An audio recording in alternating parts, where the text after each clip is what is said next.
नमस्कार, मैं श्रेया और आप देख रहे हैं बातें यूपी की। आइए शुरुआत करते हैं अपने खास कार्यक्रम यूपी दिस वीक की। पर उससे पहले नजरें हेडलाइंस पर। उत्तर प्रदेश में जल मेट्रो का सपना होगा साकार। कोची से विशेषज्ञ टीम पहुंचेगी यूपी। गोमती और अन्य नदियों के जलस्तर का सर्वे कर जल मेट्रो परियोजना पर शुरू होगा काम। वाराणसी में 644 करोड़ रुपए से बनेगा देश का पहला public transport ropeway. Alignment testing और ट्रायल रन की प्रक्रिया शुरू। लखनऊ में जुड़ेंगे 9 एक्सप्रेसवे, बनेगा expressway city of India. Connectivity से शहरों का विकास होगा तेज, यात्रा होगी और भी सुविधाजनक।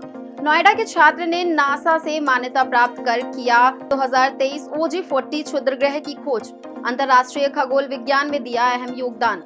नोएडा में 9 फरवरी को पहला अंतर्राष्ट्रीय पेट्रोल कार्निवाल 2050 विदेशी नस्ल के कुत्ते और डॉग फैशन शो का आयोजन। कानपुर देहात में 500 करोड़ लागत से यूपी का सबसे बड़ा LPG टर्मिनल। BPCL द्वारा 65 एकड़ में होगा निर्माण। BHU के शोध में खुलासा, वरुणा नदी के पानी में 1000 प्रदूषक तत्व पाए गए, मानव और जलीय जीवन को खतरा। और अब खबरें विस्तार से। लखनऊ समेत उत्तर प्रदेश के कई शहरों में जल्द ही जल मेट्रो से सफर का सपना साकार होने जा रहा है। कोची जल मेट्रो बोर्ड लखनऊ की गोमती नदी समेत प्रदेश की अन्य नदियों में मेट्रो संचालन की योजना बना रहा है। इस माह बोर्ड की टीम जलस्तर का सर्वे करने पहुंचेगी। प्रारंभिक सर्वे में गोमती नदी को मेट्रो संचालन के लिए उपयुक्त पाया गया। राज्य में जल परिवहन प्राधिकरण का गठन हो चुका है, जो जल पर्यटन और व्यापार को बढ़ावा देने पर फोकस करेगा। कैबिनेट से जल्द प्रस्ताव को मंजूरी मिलने की संभावना है। वाराणसी में देश के पहले पब्लिक ट्रांसपोर्ट रोपवे का अलाइनमेंट टेस्टिंग शुरू हो गया है। ये रोपवे काशी विद्यापीठ और रथ यात्रा स्टेशनों के बीच 3.7 किलोमीटर लंबाई में विकसित हो रहा है, जिसकी लागत 644 करोड़ रुपए है। गुंडोला का परीक्षण चल रहा है और फरवरी में ट्रायल रन की संभावना है। मंडलायुक्त कौशल राज शर्मा के अनुसार 1.5 महीने तक परीक्षण होगा और उसके बाद लोड टेस्टिंग की जाएगी। इस परियोजना का उद्देश्य शहर में ट्रैफिक जाम को कम करना है और दीपावली से पहले इसका कॉमर्शियल संचालन शुरू होने की उम्मीद है। अब बढ़ते हैं अगली खबर की ओर। लखनऊ जल्द ही देश का पहला ऐसा शहर बनने जा रहा है जो 9 प्रमुख एक्सप्रेसवे से जुड़ेगा। इसे एक्सप्रेसवे सिटी ऑफ इंडिया के रूप में पहचाना जाएगा। वर्तमान में शहर को आगरा, बुंदेलखंड, पूर्वांचल और कानपुर एक्सप्रेसवे से कनेक्टिविटी प्राप्त है, जबकि गोमती और गंगा एक्सप्रेसवे के प्रस्ताव भी शामिल हैं। इन एक्सप्रेसवे से लखनऊ की कनेक्टिविटी मजबूत होगी, जिससे व्यापार, यातायात और पर्यटन को बढ़ावा मिलेगा। ये शहर के विकास में अहम भूमिका निभाते हुए इसे नए आर्थिक और सांस्कृतिक अवसरों के केंद्र के रूप में उभारेगा। हाल ही में नोएडा के कक्षा 9 के छात्र दक्ष मलिक को नासा द्वारा क्षुद्रग्रह 2023 OG40 की खोज के लिए मान्यता दी गई। उन्होंने 2 दोस्तों के साथ अंतर्राष्ट्रीय क्षुद्रग्रह खोज परियोजना में भाग लिया और अंतर्राष्ट्रीय खगोलीय खोज सहयोग के माध्यम से ये महत्वपूर्ण उपलब्धि हासिल की।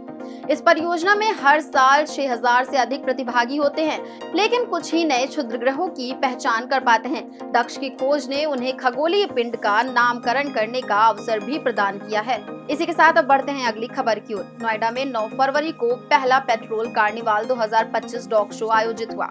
ये कार्यक्रम सेक्टर 33 स्थित शिवालिक पार्क में हुआ, जिसमें 35 विदेशी नस्लों के 250 कुत्ते भाग लिए। म्यूजिकल बैंड, डीजे प्रोग्राम और पेट फैशन शो के अलावा 12 बेस्ट डॉग्स का चयन भी किया गया।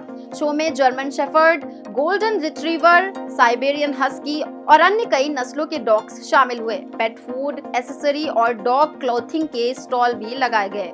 उत्तर प्रदेश के कानपुर देहात में भारत पेट्रोलियम कॉर्पोरेशन लिमिटेड यानी BPCL द्वारा 500 करोड़ रुपए की लागत से राज्य का सबसे बड़ा LPG बॉटलिंग प्लांट और बल्क डिस्पैच टर्मिनल स्थापित किया जाएगा। ये परियोजना यूपी राज्य औद्योगिक विकास प्राधिकरण के सहयोग से बनाई जा रही है, जो रसूलपुर, लोदीपुर और सुल्तानपुर गांवों में स्थित होगी। इस टर्मिनल से पूर्वी और मध्य यूपी में LPG की आपूर्ति की जाएगी और सिलेंडर रिफिलिंग के साथ बड़े पैमाने पर स्टोरेज की सुविधा भी होगी। और इसी के साथ अब बढ़ते हैं आखिरी खबर की ओर।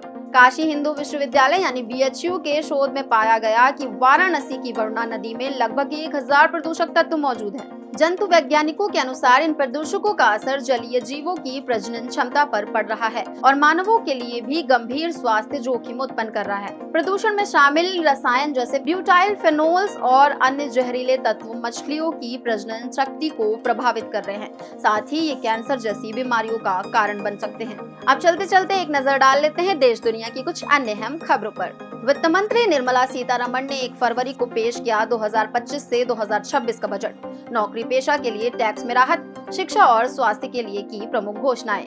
अमेरिकी राष्ट्रपति डोनाल्ड ट्रंप ने कनाडा और मेक्सिको पर 25% टैरिफ लागू करने के फैसले को 30 दिन के लिए किया स्थगित, जबकि चीन पर 10% टैरिफ हुआ लागू।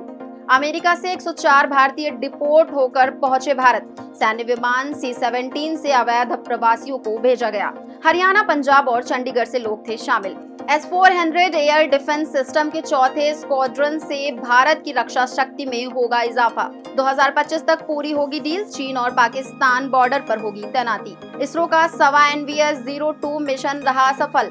तकनीकी खराबी के कारण सैटेलाइट सही ऑर्बिट में नहीं हुआ स्थापित। तो आज के कार्यक्रम में बस इतना ही। कार्यक्रम में दी गई जानकारी आपको कैसी लगी कमेंट करके जरूर बताइएगा। और हाँ, ऐसी ही जानकारी के लिए देखते रहे और करते रहें बातें यूपी की।